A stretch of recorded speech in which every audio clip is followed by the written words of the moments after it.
Hi students, today we shall discuss electric potential and potential difference.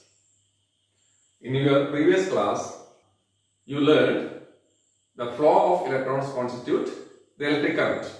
You also learned that conductor has free electrons.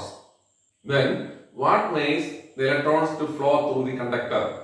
Today we are going to find answer for this. See, this is a conductor. This conductor may have billions of electrons. If we push one more electron to the conductor from one end, then what happens? One electron from other end would come out. If we push 1000 electrons to the conductor from one end, then 1000 electrons would come out from other end of the conductor. That is, there is no space for accommodating more electrons in this conductor. Then, how can we make the flow of electrons through the conductor continuously? Look at this picture. This is a conductor. You know, conductor has free electrons. അപ്പോൾ ഈ കണ്ടക്ടറിനെ ഒരു conducting wire കൊണ്ട് ബന്ധിച്ചു കഴിഞ്ഞാൽ ഈ കണ്ടക്ടറിൽ കൂടെ electrons flow ചെയ്യും. കാരണം ഈ കണ്ടക്ടറിൽ ഫ്രീ ഇലക്ട്രോൺസ് ഉണ്ട്. അപ്പോൾ കണ്ടക്റ്റിംഗ് വയർ കൊണ്ട് ഇതിനെ കണക്ട് ചെയ്ത് കഴിഞ്ഞാൽ ഇതിലൂടെ ഇലക്ട്രോൺസിന്റെ ഫ്ലോ ഉണ്ടാവോ ഇല്ല എന്നുള്ളതാണ്. ഉണ്ടാവില്ല അല്ലേ? അപ്പൊ പിന്നെ അങ്ങനെയാണെങ്കിൽ ഈ കണ്ടക്ടറിൽ കൂടി തുടർച്ചയായി ഇലക്ട്രോൺസിന്റെ ഫ്ലോ ഉണ്ടാവണമെങ്കിൽ നമ്മൾ എന്ത് ചെയ്യണം? അതിനെ പറ്റിയിട്ടാണ് നമ്മൾ ഡിസ്കസ് ചെയ്യാൻ പോകുന്നത്. അപ്പൊ നമുക്ക് അനുഭവമുള്ള ഒന്ന് രണ്ട് ഉദാഹരണങ്ങൾ കൂടെ നമുക്ക് ഈ വിഷയത്തിലേക്ക് കടക്കാം. ഓക്കെ, രണ്ട് tank A and tank B, രണ്ട് ടാങ്കിലും വെള്ളം എടുത്തിട്ടുണ്ട്. ഈ രണ്ട് ടാങ്കിനെയും ഒരു വാൾവ് മുഖേന കണക്ട് ചെയ്തിട്ടുണ്ട്. ഇനി നമ്മൾ ഈ വാൾവ് ഓപ്പൺ ചെയ്ത് കഴിഞ്ഞാൽ എന്ത് സംഭവിക്കും? Water will flow from tank A to tank B. കാരണം എന്താണ്? Water will flow from higher level to lower level. Water will flow from higher place to lower place. ഇനി ഈ രണ്ട് ടാങ്കിലെ വെള്ളം ഒരേ നിരപ്പിലാണെങ്കിലോ ഒരേ ലെവലിലാണെങ്കിലോ വാട്ടർ ഫ്ലോ ഉണ്ടാവോ? ഇല്ലല്ലോ. എന്താ കാരണം? വാട്ടർ ലെവലിൽ ഡിഫറൻസ് ഇല്ലാത്തതുകൊണ്ട്. Water will not flow from tank A to tank B if there is no difference in water level or if there is no difference in water pressure. ഇനി നമുക്ക് വേറെ ഉദാഹരണം നോക്കാം. ഇനി ഹീറ്റ് ട്രാൻസ്ഫറിനെ പറ്റി ഒന്ന് ചിന്തിച്ചു നോക്കാം. ഹീറ്റ് ട്രാൻസ്ഫർ എങ്ങനെയാ സംഭവിക്കുക? ഹയർ ടെമ്പറേച്ചറുള്ള വസ്തുവിൽ നിന്ന് ലോവർ ടെമ്പറേച്ചറുള്ള വസ്തുവിലേക്കാണ് ഹീറ്റ് ട്രാൻസ്ഫർ ചെയ്യുക. രണ്ട് വസ്തുക്കളും സെയിം ടെമ്പറേച്ചറിലാണെങ്കിലോ അല്ലെങ്കിൽ ടെമ്പറേച്ചറിൽ വ്യത്യാസം ഇല്ലാന്നിരിക്കുക, ഹീറ്റ് ഫ്ലോ ഉണ്ടാവോ? ഇല്ലല്ലോ. That is heat transfer will occur only if there is a difference in temperatures and water flows will occur only if there is a difference in water level or difference in water pressure. In the same way, charges will flow only if there is a difference in electric pressure, that is potential difference. അതായത് ഒരു പോയിന്റിൽ നിന്ന് മറ്റൊരു പോയിന്റിലേക്ക് charge flow ചെയ്യണമെങ്കിൽ ഈ രണ്ട് പോയിന്റുകൾക്കിടയിൽ electric പ്രഷറിൽ വ്യത്യാസം വേണം. അതാണ് പൊട്ടൻഷ്യൽ ഡിഫറൻസ്. അപ്പൊ ഈ രണ്ട് പോയിന്റുകൾക്കിടയില് പൊട്ടൻഷ്യൽ ഡിഫറൻസ് ഇല്ലെങ്കിലോ ചാർജ് ഫ്ലോ ചെയ്യില്ല. Charges will flow from one point two other only if there is a potential difference in it. That is, potential difference makes the electrons to flow through the conductor. Potential difference makes the electric current to flow through the conductor. ഇനി ഈ potential difference provide ചെയ്യുന്ന device അതാണ് electric cell അല്ലെങ്കിൽ battery. അപ്പൊ ഇനി നമ്മൾ നേരത്തെ വരച്ച ചിത്രം ഒന്നുകൂടി നമ്മൾ നോക്കാം. ചിത്രം ഒന്ന് നോക്കാം. ഇത് നേരത്തെ നമ്മൾ വരച്ച ചിത്രമാണ്. ഒരു കണ്ടക്ടറിനെ ഒരു വയർ കൊണ്ട് കണക്ട് ചെയ്തിട്ടുണ്ട്. ഒരു വയർ മുഖേന കണക്ട് ചെയ്തിട്ടുണ്ട്. ഇങ്ങനെ ആവുമ്പോൾ കണ്ടക്ടറിൽ കൂടി കറന്റ് ഫ്ലോ അല്ലെങ്കിൽ ഇലക്ട്രോണിക്സ് ഫ്ലോ ഉണ്ടാവില്ല എന്ന് മനസ്സിലാക്കി. ഈ ചിത്രം രണ്ട് നോക്കാം. അതേ കണ്ടക്ടറിനെ ഒരു സെല്ലുമായി വയറുമായിട്ട് കണക്ട് ചെയ്തിട്ടുണ്ട്. ഇങ്ങനെയാണെങ്കിലോ ഈ കണ്ടക്ടറിൽ കൂടി ഇലക്ട്രോൺസിന്റെ ഫ്ലോ ഉണ്ടാവും. അതായത് ഈ കണ്ടക്ടറിൽ കൂടി ഇലക്ട്രോൺസിന്റെ ഫ്ലോ ഉണ്ടാവാൻ ആവശ്യമായ പൊട്ടൻഷ്യൽ ഡിഫറൻസ് ഈ സെല്ലാണ് ഇവിടെ പ്രൊവൈഡ് ചെയ്തിട്ടുള്ളത്. അപ്പൊ എങ്ങനെയാണ് ഒരു സെല്ല് ആവശ്യമായ പൊട്ടൻഷ്യൽ ഡിഫറൻസ് പ്രൊവൈഡ് ചെയ്യുന്നത്? നിങ്ങൾക്ക് അറിയാം, ഒരു സെല്ലിനകത്ത് കെമിക്കൽസ് ഉണ്ട്.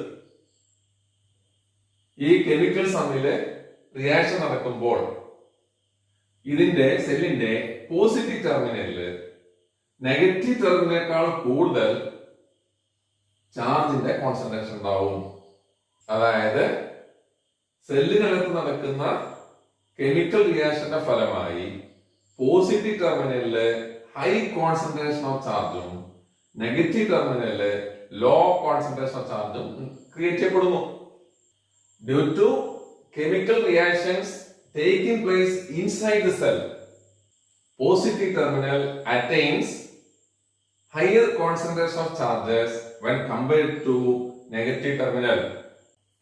This creates a potential difference needed for the flow of electrons through the conductor.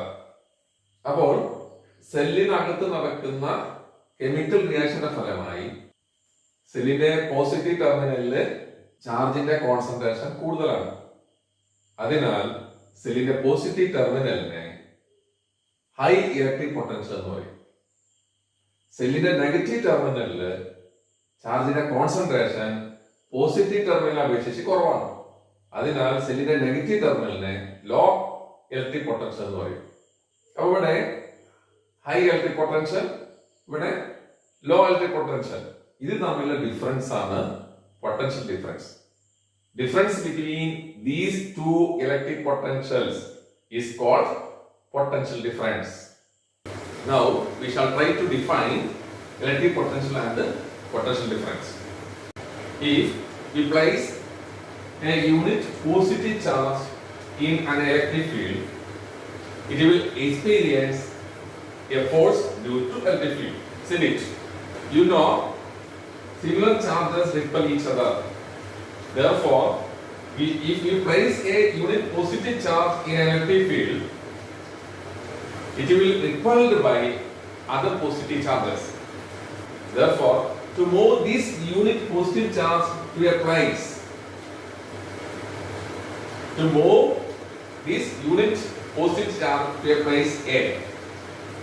a work has to be done against this repulsive force. This work done is called electric potential. That is, work done to move a unit positive charge from infinity to a place is called electric potential. Difference in electric potential between 2 points is called potential difference. Look at the picture of a conductor.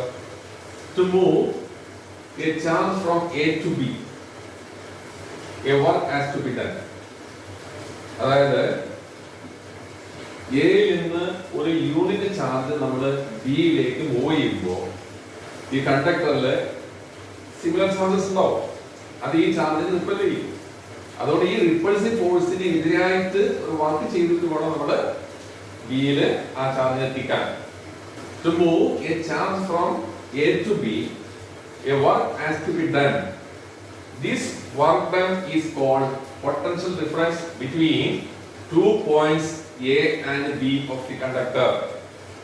That is, potential difference is the amount of work done to move a unit charge from one point to the other. Then, why is potential difference important? നമുക്കറിയാം, ഈ കണ്ടക്ടറിൽ നിന്ന് എയിൽ നിന്ന് ബിയിലേക്ക് ഒരു അറ്റത്ത് നിന്ന് മറ്റേ അറ്റത്തേക്ക് ഇലക്ട്രിക് ചാർജ് ഇലക്ട്രോൺസ് ഫ്ലോ ചെയ്യണമെങ്കിൽ ഈ രണ്ട് പോയിന്റുകൾ തമ്മിൽ ഇലക്ട്രിക് പൊട്ടൻഷ്യലിൽ വ്യത്യാസമാണ്. വ്യത്യാസമില്ലെങ്കിലോ ചാർജ് ഫ്ലോ ചെയ്യില്ല. Charge will flow through A conductor only if there is a difference in electric potential between the ends of the conductor. That is, charge will flow only if there is a difference in potential difference between its ends. An electric cell or a battery will provide the potential difference needed for the flow of the charges through the conductor. Chemical reaction in the cell produces a potential difference between terminals of the cell, and this makes the current flow through the conductor. Another name for potential difference is voltage. Another name for potential difference is voltage. Potential difference is given by the formula V is equal to W by Q, where V is potential difference or voltage. Another name for potential difference is voltage. Therefore, V is potential difference or voltage. W is work done in joule. Q is charge in coulombs. SI unit of potential difference is volt. SI unit of potential difference is volt. And the transformer V, capital V. ഇനി 1 coulomb charge move ചെയ്യാൻ 1 joule work ചെയ്തിരിക്കുക. എങ്ങനെയാണെങ്കിൽ ഇവിടുത്തെ potential difference എത്രയായിരിക്കും? 1 coulomb charge move ചെയ്യാൻ 1 joule work ചെയ്യുന്നു എന്ന് കരുതുക. അങ്ങനെയാണെങ്കിൽ ഇവിടുത്തെ പൊട്ടൻഷ്യൽ ഡിഫറൻസ് എത്രയായിരിക്കും നമുക്ക് നോക്കാം. അതായത് 1 coulomb ചാർജ്, അതായത് Q എന്ന് പറഞ്ഞത് അതിലെ charge 1 coulomb. 1 coulomb charge move ചെയ്യാൻ 1 ജൂൾ വർക്ക് ചെയ്യുന്നു. അപ്പോൾ W എന്ന് പറഞ്ഞാൽ വർക്ക് ഡൺ, അതാണ് 1 joule.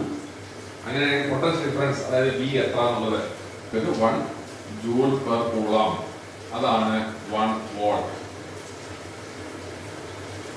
That is, if 1 joule of work is done to move 1 coulomb of charge from one point to other, then potential difference is said to be 1 volt.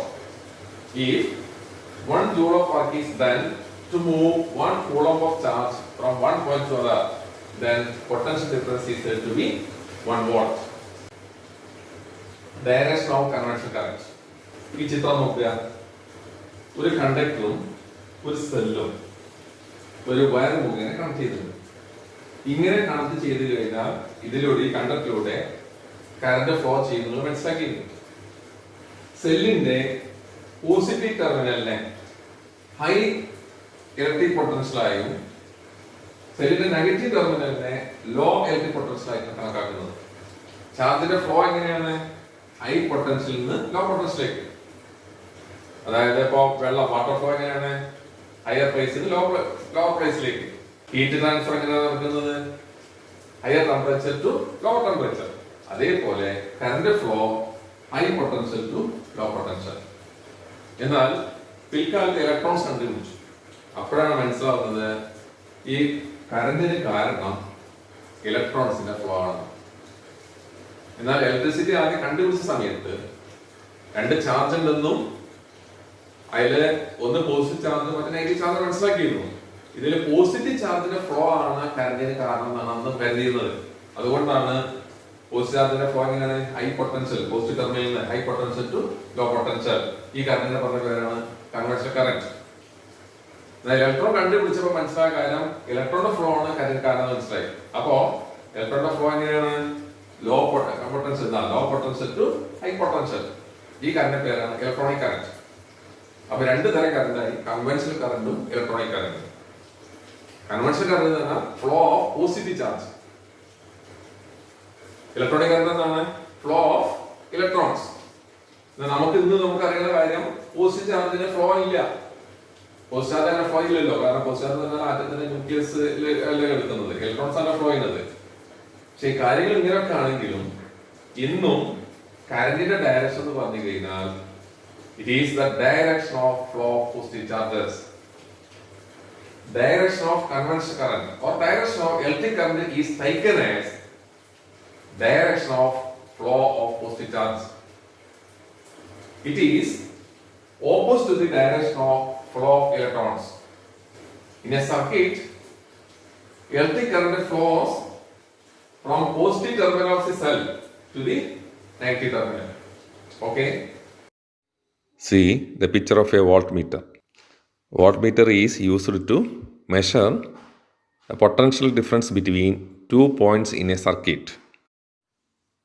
Voltmeter is connected in parallel across the 2 points where potential difference is to be measured.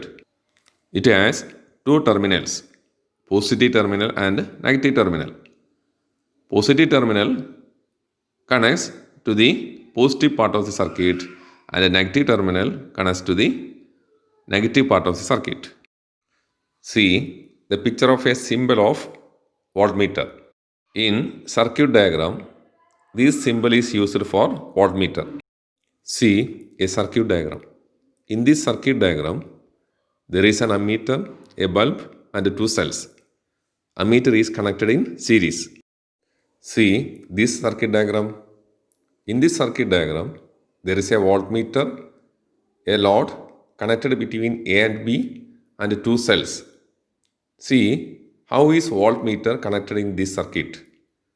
To measure potential difference between A and B, a voltmeter has been connected in parallel with the load.